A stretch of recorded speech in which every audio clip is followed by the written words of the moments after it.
A blessed day, brethren. Welcome to the Jesus is Lord Church Worldwide podcast. Thank you for joining us as we meditate on God's message to us through the Sunday preachings from Jesus the Healer episodes. With open heart, mind, and spirit, let us pray that God would speak to us today. I will be sharing sa isa pong simple exhortation that God placed in my heart. So the Lord gave me 2 Chronicles chapter 20. In fact, napakagandang basahin po yung entire chapter. But we're just going to read the passages as the key truths within this passage unfolds. Sa Biblia po, hindi na bago ang mga laban. Normal po ito sa buhay. It's normal in the Bible, punong-puno ng laban ng Bible. At sa buhay na natural, punong-puno din po ng laban. Tanggapin na natin ang katotohanan. So let me share on a message when the battle is beyond us.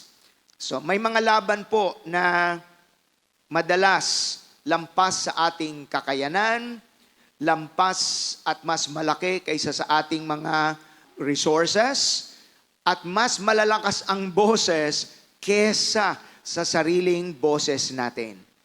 Nabanggit ko po kanina, laban, normal yan. In various forms, in various degrees, in various intensity. Minsan simple lang, minsan grabe. Ang bagaho sa bagyo, dati signal number 3 lang, ngayon may signal number 5 na. Minsan yung iba kapag simple lang, papitik-petik tayo eh. Paminsan-minsan itinutulot ng Diyos yung medyo malakas ang intensidad to bring us on our knees. Baka masyado na tayo nagiging complacent sa pagkapit natin sa Diyos kasi meron ka pang lakas, may pera ka pa sa bangko, wala kang sakit, and you feel that you don't need God. But then situations na napakalala will help us to remember, tao lang ako. Hindi ako Diyos. I need my God. And so your faith deepens. We will face battles, personal battles, emotional battles, battles for the welfare of our family, battles and challenges in our relationships. Sa trabaho, alam mong ikaw ang mapopromote, bakit hindi ikaw ang na-promote? And in various occasions and situations in life. Madaling salita, tanggapin po natin ang katotohanan that life is not all about easy times. There will be hard times. At ito po ang nangyari sa 2 Chronicles chapter 20. The story is that there is this anointed king of Judah by the name of King Jehoshaphat. Sila po ay napapalibutan ng sangkaterbang mga sundalo na kaaway po nila, pinagtutulong-tulungan sila, and in the natural, humanly speaking, defeat is actually certain. Yet, sa panahon po ng crisis, they turned to the Lord. Sila po ay tunay na lumapit sa ating Panginoon. And because of that, they discovered and they've experienced very powerful, unshakable truths that remain true until today. In this scripture, while the story unfolds, alam din naman po natin, ang kaduluduluhan ng istorya, hindi nagpapabaya ang ating Diyos. Purihin ang Panginoon. The central truth that we can see in this story is this: when the battle is beyond us, victory can only come from the Lord. So we've got to do a Christian response at hindi po natin dapat gagayahin ang mundo. Kasi ang mundo kapag may problema, ano ang gagawin? Maglalasing, mag-aadik-adik, papasok sa iba't ibang sitwasyon just to numb the pain and the fear and the hurt that they feel within. The Christian way is turn to the Lord. So what are these at least 3 things among others that I would like to emphasize? Na ginamit ni King Jehoshaphat. Bakit sila po ay nagtagumpay sa pagkakataon na pinagtutulong-tulungan sila ng kanilang mga kaaway? The first one is very simple. It goes like this. They recognize God as their source of strength and victory. Everybody say recognize. Kinilala po nila ang Diyos ang siyang pinanggagalingan ng kanilang lakas at tagumpay. True strength begins when we admit our weakness and fix our eyes on God. Ang totoong lakas po ay nagpapasimula kapag inamin mong mahina ka at ang iyong mata ay yung ituon sa ating Panginoon. Hanggang ramdam mong malakas ka, hindi mo mararamdaman ang lakas ng Diyos. Believe ka sa sarili mo. Na-promote ako kasi magaling ako. Partly true, but not the entire truth. Sapagkat pati lakas, talino, resources, galing lahat sa Diyos yan. So, look at this verse in verse 3 to 4. Jehoshaphat was terrified by this news and begged the Lord for guidance. He also ordered everyone in Judah to begin fasting. So people from all the towns of Judah came to Jerusalem to seek the Lord's help. So nadama po nila, hindi na nila kaya to. It's beyond them. And then in verse 12, Jehoshaphat declared, "Oh, our God, won't you stop them? We are powerless against this mighty army that is about to attack us." And I like the next phrase, "We do not know what to do, but we're looking to you for help." Alam nyo, kapag ganito na yung klase ng panalangin ng isang Kristiyano, hindi pwedeng hindi kikilos at gagalaw ang ating Panginoon. In other verse, in NIV translation, "Lord, we do not know what to do." Hindi na po namin alam ang gagawin namin. Subalit kami ay nakatingin sa iyo. Tao tayo. Normal na minsan nanlulumo tayo, na minsan natatakot tayo. We're human. It's okay to accommodate a healthy understanding of our humanity. Because we live in this world, na gusto man natin o hindi, it's really a broken world. It's a very imperfect world because of sin. No perfect relationships, no perfect family, no perfect face, kahit magdagdag o magbawas ng kilay. No perfect situation. So tanggapin natin, nasa mundo pa rin ako. It's filled with imperfections. It's filled with brokenness. Only God and His love and His promises are perfect. Hallelujah. It's a healthy recognition of our humanity so that madali po tayong mag-bounce back kapag ka po nakakaranas tayo ng hard seasons in our lives. Tamang umiyak tayo, pero hindi lang dapat tayo magwawalaw sa ating miseries.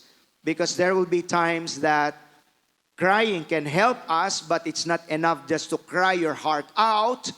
You really need to truly recognize the very source of your strength and victory. At doon nagkakaroon ng tinatawag na divine exchange.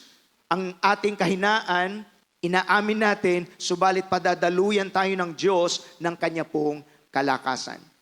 Ang pagiging Kristiyano does not mean that you will no longer face troubles. The Lord Jesus Christ Himself said that in John 16:33. In this world, you will have tribulations. But be of good cheer, for I have overcome the world. Anong sabi ni Asaph? Verse 25 of Psalm 73. Whom have I in heaven but you? I desire you more than anything on earth. My health may fail, and my spirit may grow weak. Everybody read with me the next phrase. But God remains the strength of my heart. He is mine forever. Hallelujah! Panginoon, mananatili ka, nakalakasan ko sa buhay na ito. So during that time, Jehoshaphat and Judah as a nation, they fasted, they prayed. That's what we need to do. So wag po natin gagawin yun na kapag tayo ay nagka-problema ay yung paraan ng mundo ang gagawin natin. I mean, every time you have problems, don't go to Facebook at dun ka magmungoy-ngoy. When you have problems, go to God at sa Kanya ka magmungoy-ngoy at makikita mo, papalitan ng Diyos ang iyong kahinaan ng Kanyang kalakasan. Purihin ang Panginoon. Turn your eyes upon the Lord Jesus Christ. So we pray, we fast to access strength and power from God so that we will be sustained when the battle is beyond us. Manalangin ka, lumapit ka sa Diyos, muli Kanyang palalakasin. Magandang banggit ni Charles Stanley, I fight my battles on my knees. Every time I do this, I win. So with this, when accusations, trials, or enemies surround us, our first instinct must not be to fight in our flesh, but to fall on our knees. God is our first and final refuge. All right, the second one, they rehearsed God's faithfulness and covenant. That's in verse 6 to verse 9.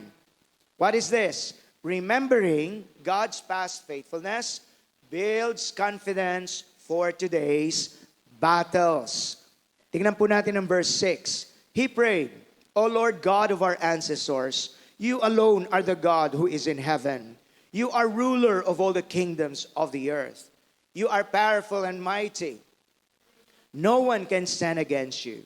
O our God, did you not drive out those who lived in this land when your people Israel arrived?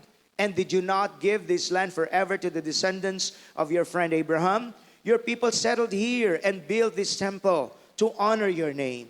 They said, whenever we are faced with any calamity, such as war, plague, or famine, we can come to stand in your presence before this temple where your name is honored. We can cry out to you to save us, and you will hear us and rescue us. Sa verse 7, napansin niyo po, O our God, did you not drive out those who lived in this land when your people Israel arrived? What is Jehoshaphat doing? He rehearsed God's faithfulness and covenant. So that's what we need to do. When the battle is beyond us, tamang umiyak, pero wag lang basta iiyak. Kilanlin mo na ang Diyos ang iyong kalakasan. At ikalawa, muli mong sambitin, muli mong i-rehearse, muli mong banggitin ang mga past victories na pinagdaanan ninyong dalawa ng Panginoon. Yung kasaysayan ng katapatan ng ating Diyos. Tingnan po niyo yung verse 10. And now, see what the armies of Ammon, Moab, and Mount Seir are doing. You would not let our ancestors invade those nations when Israel left Egypt.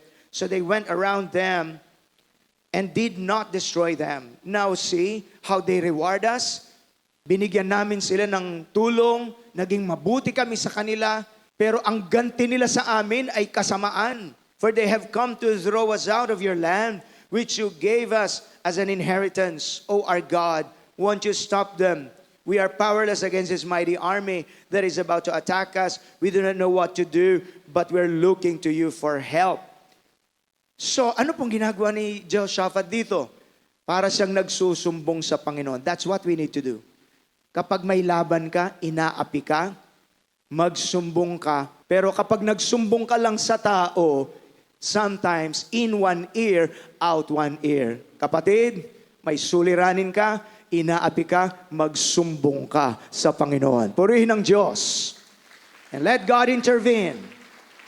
Natatandaan ko po ang mga kwento ng katapatan ng Diyos. Dumating ang time, maraming naliligtas, galit ang dyablo. But the real battle is spiritual. So our enemies are not flesh and blood. Kaya dapat ang Kristiyano ay wag carnal warfare, but spiritual warfare. So maraming naliligtas, dumating po yung panahon, ayaw ipagamit ang Arroyo High School. Remember that story? Nasa labas ang mga JIL people, pero sa kabila ng naranasan natin ang ganong klaseng mga persecution, God was with us. Sinamahan tayo ng Panginoon. I remember stories when Bishop Brother Eddie gave an altar call. Napakarami ang hinipo ng Diyos dahil ang daming drug addict, nababago ang buhay, pamilyang magulo, naaayos ang buhay. Nagbigay siya minsan ng altar call, yung pala, mayroong 3 hired killers para wakasan ang buhay ng lingkod ng Panginoon. Na-convict. Paano nalaman? Kasi after that event, may tumawa kay Bishop Brother Eddie at nagsabi, humihingi ng tawad kay Brother Eddie, ay bakit? Kasi po, kami po ay pinag-utusan. At nung daw bubunutin na yung baril, ang bigat ng kamay. Sa mga worship services natin, may mga anghel. Andyan ang kapangyarihan ng Diyos. Hindi daw niya mabunot-bunot yung baril. At siya kinonvict ng Diyos sa kasalanan kanilang planong gawin na born again pa yung taong yon. Mabigat ang naranasan ng ministry ito. Pero mga kapatid, sinamahan tayo ng Diyos. Rehearse past victories. Hallelujah. And I just believe the same God who proved himself faithful since time immemorial will prove himself mighty and faithful again with this fight that we're facing as a church family for the glory of God. Palakpakan po natin ang Panginoon. Madalas ipaalala ng ating Bishop Brother Eddie, there are no battles that can defeat us if God is on our side. Can we say an amen for that? Hallelujah! Basta tsakin mong kakampi mo ang Diyos, sasamahan ka ng Panginoon. One among many of my experience ng pagliligtas ng Panginoon po sa akin, nung muntik na po ako maaksidente. Ang ruta ko, church, bahay. I'm a pastor. So ginabi po ako that time, pauwi na ako. First time ko ma-experience yun na ba't ganun, merong malaking karton dun sa daan. Siyempre madilim, tapos hindi ko agad nakita. Kaya nag-emergency brake ako. So it forced me to slow down. Kaso tinamaan ko pa rin yung karton. Buti na lang karton. Kung yun ay kahoy, sira yung sasakyan. So nung boom, ganyan-ganyan, naramdaman ko. Narinig ko. In my mind, ay nagre-raise ang pagrereklamo sana. Sino kayang taong irresponsableng alam naman niya na may kartong nahulog sa sasakyan or elsewhere? Hindi pa tapos yung aking pagrereklamo, biglang mayroong sunod na mas malakas na tunog na nangyari. Boom! Mas malakas. And right in front of me, may aksidente, head-on, halos patagilid, kaya umikot yung mga sasakyan. At kita ko po yung batang tumilamsik mula po doon sa owner-type jeepney. Ganun pala kabilis ang aksidente. You're powerless kapag ito'y nangyari. Kaya ako'y lambot na lambot. Tapos tumabi ako, nakitulong-tulong sa mga bumuhat doon sa mga naksidente. At hindi ko makalimutan yung batang maliit na iyak ng iyak na may dugo dahil napatapon din siya. Pag-uwi ko sa bahay, hindi ko makakalimutan yung bata. Maliliit pa nun yung aming mga anak. Gabi na, natutulog, pinagyayakap ko. Kasi biglang naalala ko yung bata, hindi ko malimutan. Ang bilis ng buhay ang bilis. And then one of my lessons is there. Yung palang ipagrireklamo ko na irresponsableng tao, sinadya ng Diyos upang iligtas ang buhay ko. And every time I pass by that place, yun ay isang marka. Panginoon, iniligtas mo ko sa lugar na ito. I give you praise. I give you thanks. Nakaharap ka sa mabigat na problema ngayon, ipaalala mo sa iyong sarili, Lord, si mama ko, itong ginawa mo sa kanya nung panahon siya ay nasa banig ng karamdaman. Panginoon, nung wala kaming pera, natatanda, rehearse all of your past victories. Balikan mo ang quiet time notebook mo at tignan mo ang pinagdaanan ninyong dalawa ng Panginoon. At lagi mong makikita, tapat ang Diyos na ating sinasampalatayanan. If He helped you before, He will help you again. Si David, pinapractice niya po lagi ito. Psalm 42 verse 11. Nung siya'y nalulungkot, mabigat ang problema niya, why are you cast down, O my soul? Put your hope in God. Kinakausap niya ang kanyang sarili. He recognizes what he feels. You don't deny what you feel. Kung nalulungkot ka, natatakot ka, recognize what you feel, fine. But don't stop at just recognizing what you feel. You've got to learn how to redirect what you feel toward God. Put your hope in God. So, we've got to learn how to filter our thoughts and process our emotions as well. Kaya pala sinabi po ng Philippians chapter 4 verse 4 to 8, what things soever is true, what things soever is honest, what things soever is lovely, if there be any virtue, if there be any praise, think on these things. Everybody say, internal dialogue. So kapag lagi mong sinasabi sa sarili mo, wala na akong pag-asa, ganito na lang ako, hindi na ako makakaalis sa addiction, that is what you will become. But then when you say, the Word of God, rehearse the Word of God, hallelujah. Tutulungan ako ng Diyos. I am more than a conqueror through Christ Jesus who strengthens me in the face of this battle. The Lord will give me victory. What happens? I am improving my internal dialogue. So, how can we apply this? Write down the times God has answered prayers, opened doors, and turned defeats into victories. When lies come, let the memory of God's faithfulness silence the fear. The third and the last, they reinforced their trust in God while taking their stand. 2 Chronicles chapter 20 pa rin, verse 17, verse 20 to 22. Tingnan niyo po ang sinasabi ng verse 17. But you will not even need to fight. Take your positions, then stand still and watch the Lord's victory. He is what? With you. Okay? O people of Judah and Jerusalem, do not be afraid or discouraged. Go out against them tomorrow, for the Lord is with you. Very powerful part of this story sa verse 17. Mabilis, verse 13. As all the men of Judah stood before the Lord with their little ones, wives, and children, the Spirit of the Lord came upon one of the men standing there. His name was Jehaziel, son of Zechariah, son of Benaiah, son of Jeiel, son of Mattaniah, a Levite who was a descendant of Asaph. He said, listen, all you people of Judah and Jerusalem. Listen, King Jehoshaphat, this is what the Lord says. Do not be afraid. Don't be discouraged by this mighty army. Everybody read with me. For the battle is not yours, but God's. Purihin ang Panginoon. Hallelujah. Tomorrow, march out against them. You'll find them coming up through the ascent of Ziz at the end of the valley that opens into the wilderness of Jeruel. But you will not even need to fight. Take your positions, then stand still and watch the Lord's victory. He is with you, O people of Judah and Jerusalem. Do not be afraid or discouraged. Go out against them tomorrow, for the Lord is with you. Then King Jehoshaphat bowed low with his face to the ground, and all the people of Judah and Jerusalem did the same, worshiping the Lord. Then the Levites from the clans of Kohath and Korah stood to praise the Lord, the God of Israel, with a very loud shout. Early the next morning, the army of Judah went out into the wilderness of Tekoa. On the way, Jehoshaphat stopped and said, listen to me, all you people of Judah and Jerusalem, believe in the Lord, your God. Everybody say, believe in the Lord. Okay? And you will be able to stand firm. Believe in his prophets, and you will succeed.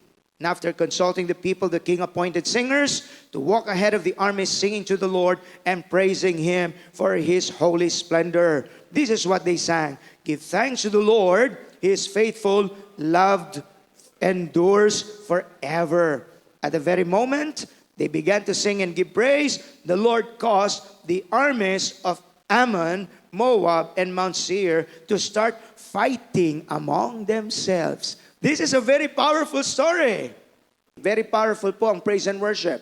So they prayed, they fasted, they praised and worshiped God. Saan ka makakakita ng military book na para magtagumpay ka sa gyera, ang ilalagay mong pinakauna ay mga praise and worship team? There's no such thing. Iba ang paraan ng ating Panginoon. Kung kailan may laban, lalo kang magpuri, lalo kang sumamba, lalo kang maglingkod sa ating Panginoon. Purihin ang Diyos. Hindi yung, ay, ba't ganito magle-lay-low muna ako? But let me emphasize, may mga panahon po na parang ayaw mo nang umawit. Ang mas gusto mo ay magreklamo, ang mas gusto mo ay magmukmok na lang. But that is the best time to worship God and to praise Him. Kasi po, ang praise and worship, makapangyarihan, looking at the Bible, pagdating po nila doon, patay ng lahat yung mga kalaban nila. At ang kinuha na lang nila yung mga spoils o yung mga blessing. It took them 3 days. Kapag nagpuri ka, kayang palayasin ito ang evil spirit. That happened to King David. Pag siya umaawit at tinutugtog niya yung kanyang lira, umaalis yung demon spirit na kay King Saul. So pag nagpe-praise and worship, alam niyo po, lagi kayong magpatugtog ng praise and worship song sa inyong mga bahay para hindi kabuisitan at pag-away-away ang naghahari. Kundi ang maghari ay pagpuri at pagmamahalan at pag-unawaan. Pag nagdadrive tayo, magpatugtog ng praise and worship song, it will refresh you. Haven't you noticed that? Every time we worship the Lord, gumagaan yung pakiramdam po natin. When you praise God, the Lord will fight for your battles. Dekada 80, merong isang magandang kanta dun eh. A portion of that. Purihin siya, kumikilos ang Diyos kapag nagpuri ka. It's a very powerful reminder na sa halip na ikay magpatianod sa iyong kalungkutan, sumamba ka, magpuri ka sa ating Panginoon, kikilos siya sa iyong suliranin. Purihin ang Panginoon. That's the Christian way. Let this be an encouragement to us. Ang sabi po ng 2 Chronicles 20, verse 26. On the 4th day, they gathered in the valley of blessing. Everybody say, valley of blessing, which got its name that day because the people praised and thanked the Lord there. It is still called the valley of blessing. You see, pag sinabing valleys sa Bible, these are lowlands. Mga mabababang lugar po sila. At ang mga ito ay iniuugnay na larawan ng pagsubok. Kaya ang sabi ni David, though I walk through the valleys of the shadows of death, I will fear no evil, for you are with me. Madaling salita, itong valley or lambak na ito ng pagsubok, ginawa ng Diyos na maging lambak ng pagpapala. Sa mga hamon na kinakaharap mo, minamahal na magulang at kapatid, God will turn that from a valley of suffering to a valley of blessing when you trust the Lord. Palakpakan natin ang Panginoon. Hallelujah! God can turn our battlegrounds into blessing grounds. Manatili ka lang matapat sa Kanya. I like what Charles Spurgeon said, to trust God in the light is nothing, but to trust Him in the dark, that is faith. Yung magtiwala ka sa Diyos kasi maayos lahat. May pera ka pa, may trabaho ka pa, madali yun. Pero yung nagtitiwala ka sa Diyos, sa panahon na walang ka ng trabaho, pinagtaksilan ka ng taong pinagtitiwalaan mo, mahihirap na sitwasyon,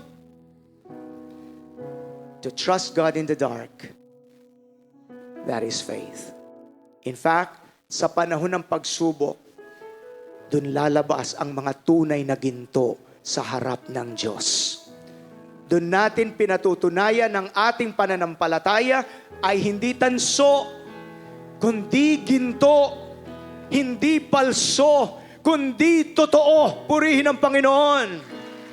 Hallelujah! Therefore, Jehoshaphat's story assures us that no enemy is greater than our God.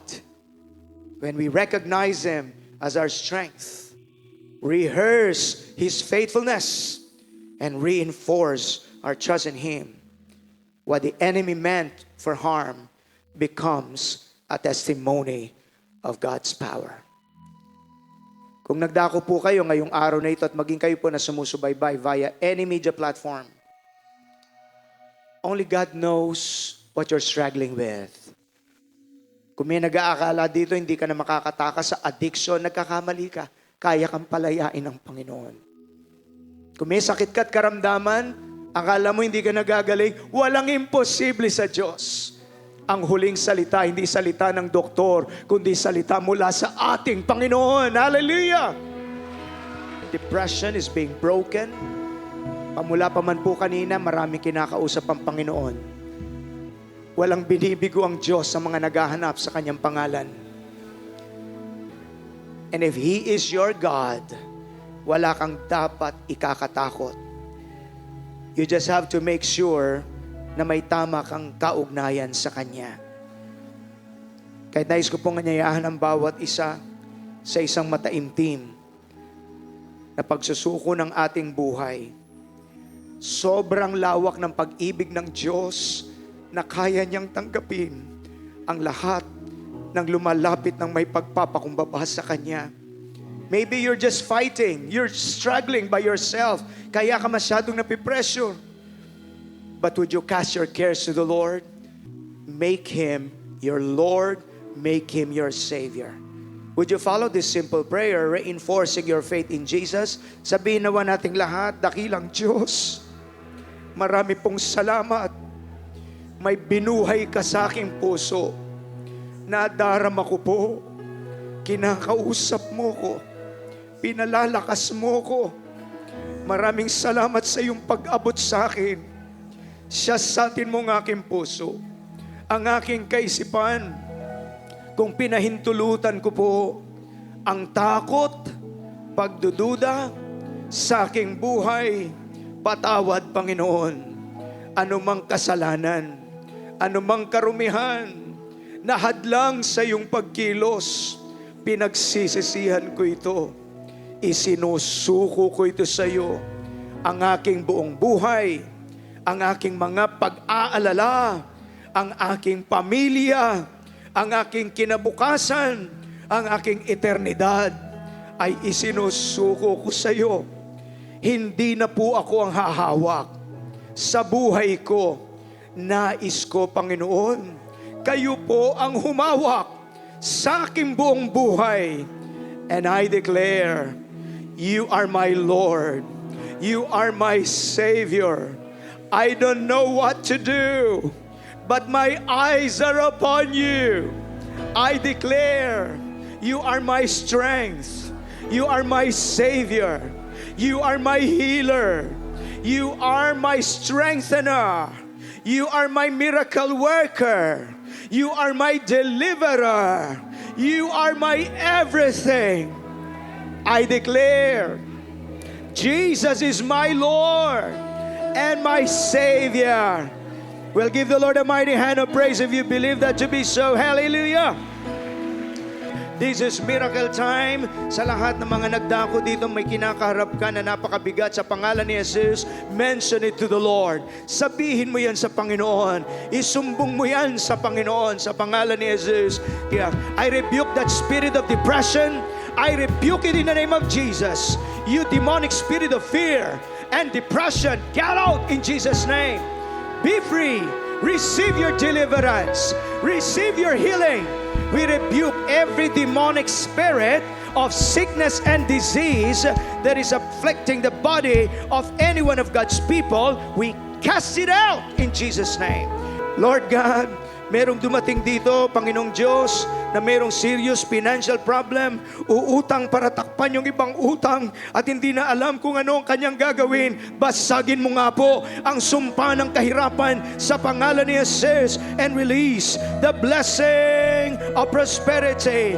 Lord God, papalitan niyo po ang lambak ng pagsubok at ito'y magiging lambak ng pagpapala sa iyong mga anak sa pangalan ni Jesus. Hallelujah! Turn the battlegrounds of your people into a blessing ground. Come on, lift your hands and worship Him. Hallelujah! Sense the mighty anointing power of the Lord. Sense in your spirit. Nararamdaman mo, lumuwag ang iyong pakiramdam.